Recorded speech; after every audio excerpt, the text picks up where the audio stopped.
mungkin dari Bro Keva sendiri gitu ya, kira-kira ada nggak sektor-sektor yang menarik dan diuntungkan nih kira-kira di semester kedua di tahun ini?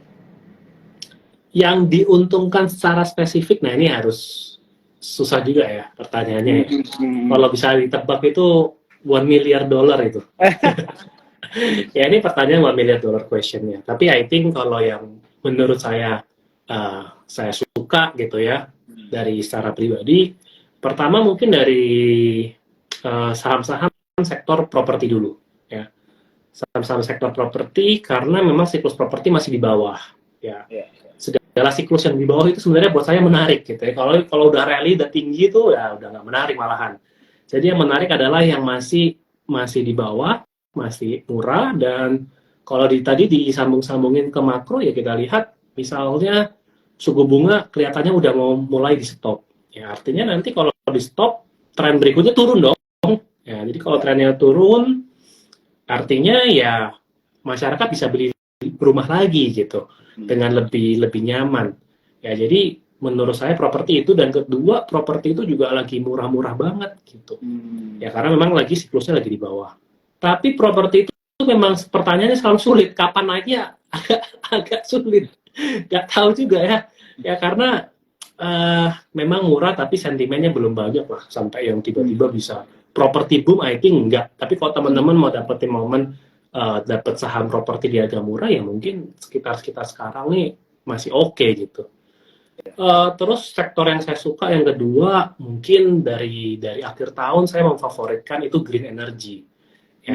Jadi kalau saya memang suka banget sama green energy ya. Green energy itu bukan nikel teman-teman. Ya nikel juga favorit, tapi yang saya maksud green energy di sini bukan nikel gitu ya. Nikel masih komoditis, green energy itu misalnya kayak pembangkit listrik tenaga energi baru terbarukan. Misalnya kayak ada PLTA, kemudian ada panas bumi ya seperti ada Kin, Arko, PGO, itu menurut saya saham-saham yang menarik karena prospeknya EBT ini masih baru ya. Dan perusahaan-perusahaan yang ada di bursa itu masih kecil-kecil.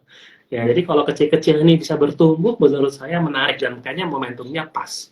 Gitu. Sektor ketiga mungkin gold ya, emas saya juga suka. Terlihat dari harga emas yang sudah mulai rally lagi. Dan ketika tadi kalau teman-teman simak yang makro, kalau US sampai kenapa itu ya gold pasti terbang ya, gold bullish gitu. Dan on average memang gold itu selalu ya, teman-teman yang suka beli emas pun juga mungkin teman-teman tahu ya, itu kan salah satu yang alat lindung nilai gitu. Jadi sektor gold menurut saya juga masih menarik, baik itu yang trading goldnya ataupun yang penambangnya ya. Jadi teman-teman silakan pilih lah lebih suka yang mana. But I think gold sentimennya masih oke. Ada juga yang lagi ngehits itu oil kelihatannya, tapi ini mungkin lebih ke short term ya. Karena berita terakhir oil itu lebih ada pemangkasan produksi. Jadi kalau pemangkasan produksi oil bisa naik harganya. Dan ya krisis energi membuat harga oil lebih tinggi sedikit. Tapi pilihan saham oil di Indonesia itu nggak gitu banyak sih sebenarnya ya. Yang paling mepet-mepet Medco, Elsa. Ya Elsa juga tidak terlalu yang 100% terimbas kalau harganya naik langsung bagus juga enggak gitu kan. Medco tapi juga bisnisnya terlalu banyak ya, ada kan mau IPO juga tuh Aman Mineral ya.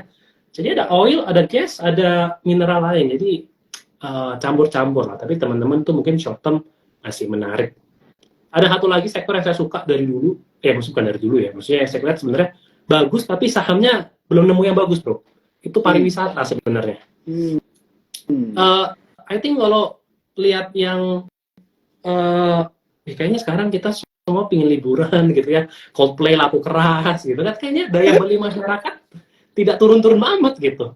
Dan kelihatannya kalau story teman-teman saya pada pergi semua ke luar negeri segala macam. Jadi sektor pariwisata itu menarik. Tapi nggak ketemu saham yang bagus. Gitu bro. Iya. Wah, ini seru banget ya. Ada 5 sektor kalau nggak salah tadi ya yang Bro Keva mention ya.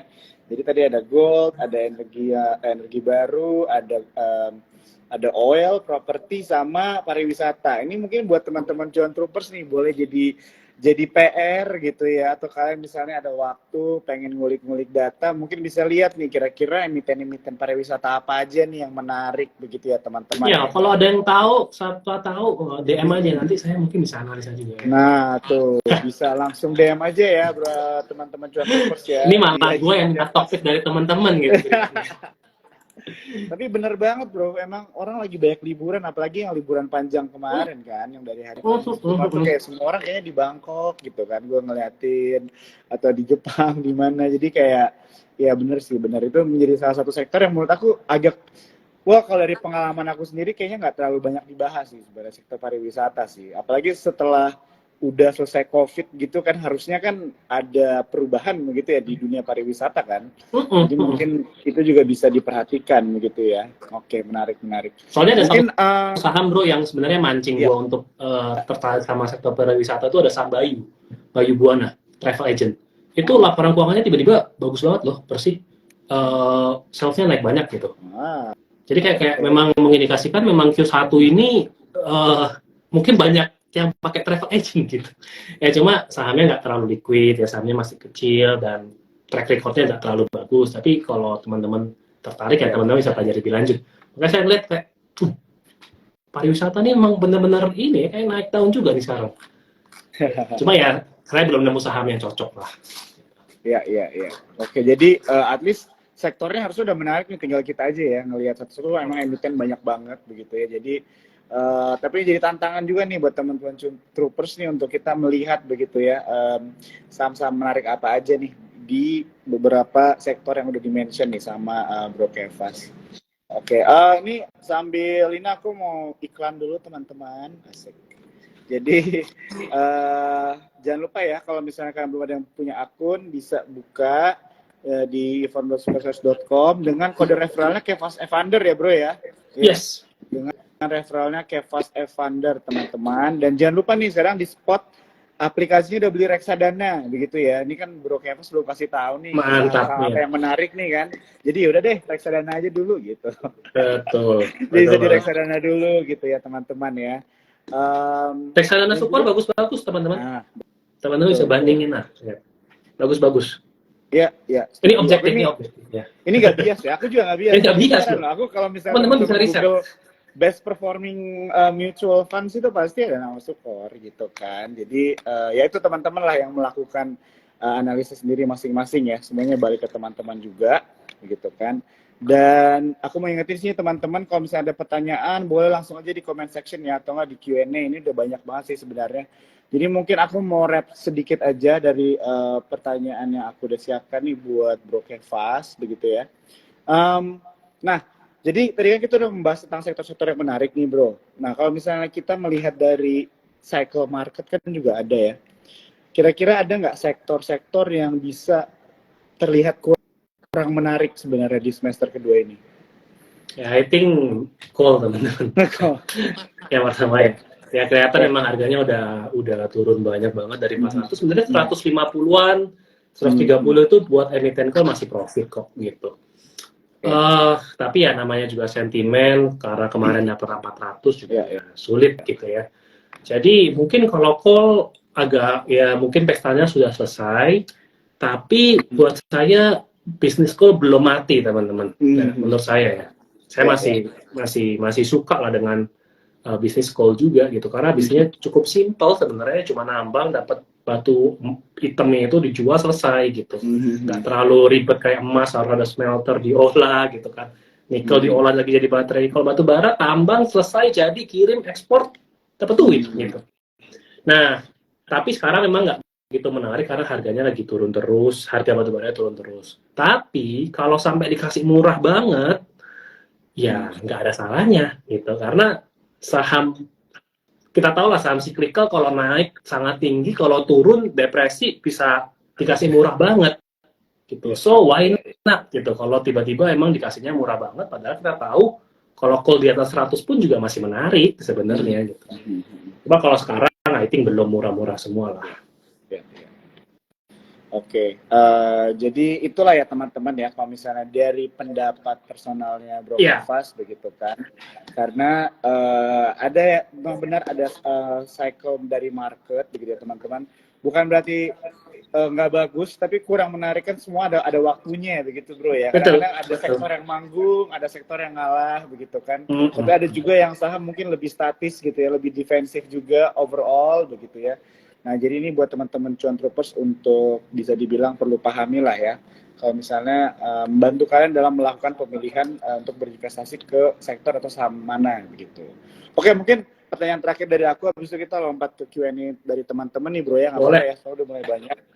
Nah, jadi tentunya kan baik teman-teman cuan troopers di sini tahu Bro Kepas ini kan salah satu investor gitu ya. Dalam artian kalau membeli saham itu mostly beratnya ke sisi fundamental kali bro ya, bisa dibilang gitu ya. Iya. Nah jadi kalau misalnya mau nanya Bro Kepas sendiri, mungkin ini bisa menjadi pegangan juga buat teman-teman yang nonton. Kalau strategi pemilihan saham lu itu gimana sih dalam berinvestasi? Apa yang lu lihat? Terus mungkin adakah indikator atau formula apa yang lo gunakan gitu untuk melihat bahwa saham ini worth it gitu loh untuk diinvestasikan? Boleh singkat aja nggak apa-apa. Mungkin yang simple ya, kita mulai coba dari sektor, ya kan? Tadi ada sektor properti, energi baru, emas, oil, pariwisata gitu misalnya. Ya. Nah, anggap kita mulai dari 5 sektor ini. Nah, habis itu biasanya dari sektor ini saya list sahamnya ada apa aja sih di sektor ini gitu. Nah, habis itu udah dapat daftar sahamnya, baru kita banding-bandingin gitu. Banding-bandingin pakai rasio keuangan lah ya, teman-teman bisa belajar di Google, di YouTube saya, di YouTube Sukor juga. Ada juga event-eventnya Sukor kalau nggak salah yang belajar fundamental segala macam. Intinya adalah dari rasio-rasio itu teman-teman banding-bandingin supaya dapat apa? Supaya dapat mana kira-kira saham yang paling menarik. Gitu. Mana saham yang paling outstanding, yang kayak kalau di kelas tuh ranking 1, ranking 2, ranking 3 gitu. Nah, kalau saya pribadi, saya lebih suka ke saham yang seperti itu, yang ranking 1, 2, 3 aja. Kalau rankingnya udah jeblok di bawah, biasa udahlah, kalau usah dilihatin dulu gitu, nyape-nyapein gitu. Jadi, rankingnya udah bagus, baru lihat mahal murah. Ya. Kalau mahal ya ditunggu, kalau murah ya disikat, gitu aja sebenarnya. Itulah step by stepnya ya, gampangnya ya. Ya. Jadi itu beberapa tips ya teman-teman ya dari Bro Kepas begitu secara simpelnya begitu kan. Tapi istilahnya bisa menjadi awal mula yang bagus dalam kita menentukan pilihan emiten-emiten yang kita mau investasikan. Begitu. Satu lagi, sorry. Habis ranking dari data keuangan, kedua sudah tahu nih ranking 1. Lu lihat prospeknya juga harus gitu kan, karena kalau tidak ada prospek susah. Tidak ada katalis yang ngedorong buat ada pertumbuhan, sulit gitu. Jadi mungkin yang ranking 3 ini yang kinerjanya biasa-biasa mungkin nggak ranking 1 gitu, ranking 3 ini. Tapi ranking 3 ini ternyata punya prospeknya bagus. Udah ada rencana ekspansi segala macam, bangun pabrik, ada dapat ekspor segala macam lah. Nah, ini malah yang ranking 3 ini bisa jadi menarik gitu, karena memang ada prospek yang wah, ketambahan cuan nih gitu. Nah, itu yang biasa saya suka. Jadi utamakan yang perusahaan yang sehat, track record-nya oke, kedua ditambah dengan potensi growth-nya bagus. I see. Oke. Ya, jadi teman-teman prospek juga penting ya. Ini itu penting banget malah. Nggak ngomongin tentang hubungan, tapi juga tentang investasi. Ya. Jadi prospek itu emang harus diperhatikan. Oke. Jadi ini udah banyak banget nih bro yang nanya. Oke, jadi teman-teman kita coba jawabin semuanya ya. Tapi kita sayangnya hanya sampai 8.30 hari ini. Tapi tentunya Bro Kepas ini nggak akan kabur ya kalau misalnya kita ajak Aji live bareng gitu kan. Jadi semoga nggak bosen-bosen ya bro ya. Enggak dong. Kalau misalnya kita malah kalau misalnya sering bro. Asik. Oke, mungkin pertanyaan pertama ini ada dari yang dari Puguh aja deh, yang cukup gampang ya untuk dijawab. Itu saham green energy itu apa aja ya bro ya kira-kira? Tadi kan udah mention tentang sektor-sektor yang menarik gitu kan. Saham green energy ya, mungkin tiga yang utama itu ada KIN, Kencana Energi, ada Arco Hydro, ada PGO, ya, Pertamina Geothermal. I think dimulai dari 3 itu sih. Oke. Ya. Jadi tadi yang buat yang nanya itu ya, saham green energy. Kita lanjut lagi ya Bro Kepas ya. Karena banyak nih pertanyaannya. Ada yang nanya, mungkin lu bisa ini nggak nih, kasih sedikit view tentang saham teknologi bro. Kira-kira gimana, karena Nasdaq udah rally ngebut, tapi kenapa tech stock tuh di ISG masih adem ayem? Kalau view lu tuh gimana secara simpelnya aja nggak ya? Ya nggak ada yang profit, susah lah bro. Nah, Itu aja. itu aja. Kalau yang besar-besar itu, yang IPO-nya jumbo-jumbo itu, yang tech-tech itu profit aja, nah itu ya bagus gitu. Ya, tapi kalau belum profit, selama belum profit sulit sih. Ya. Oke. Karena misal kayak ada satu suka sih gua sebenarnya, ya gua pantau ya, itu ya Bukalapak sebenarnya malahan. Karena sebenarnya kalau dihitung-hitung ya, asetnya dia itu udah menyamai market cap. Jadi ibarat kalau lu beli semuanya tuh satu saham Bukalapak di harga sekarang, itu lu jual semua asetnya masih balik semua gitu. Jadi kan udah murah tuh sebenarnya. Masalahnya dia rugi. Artinya kan tiap tahun kan asetnya makin kurang, asetnya makin kurang gitu. Nah, itu yang menurut saya jadi berat. Jadi kalau tech belum ada profit, belum ada sentimen. Tapi saham tech sekalinya tiba-tiba kinerjanya jadi cemerlang, tiba-tiba jadi bagus, turn around, itu malah mungkin bisa dimanfaatin juga buat teman-teman yang suka short term segala macam, malah bisa dimanfaatin. Ya. Tapi kalau tidak ada katalis growth-nya itu sulit. Wah, menarik nih ya teman-teman ya. Senior, salam dulu. Wah, ini baru aja mau gue mention bro, ini kita dipantau ini sama orang di atas ini.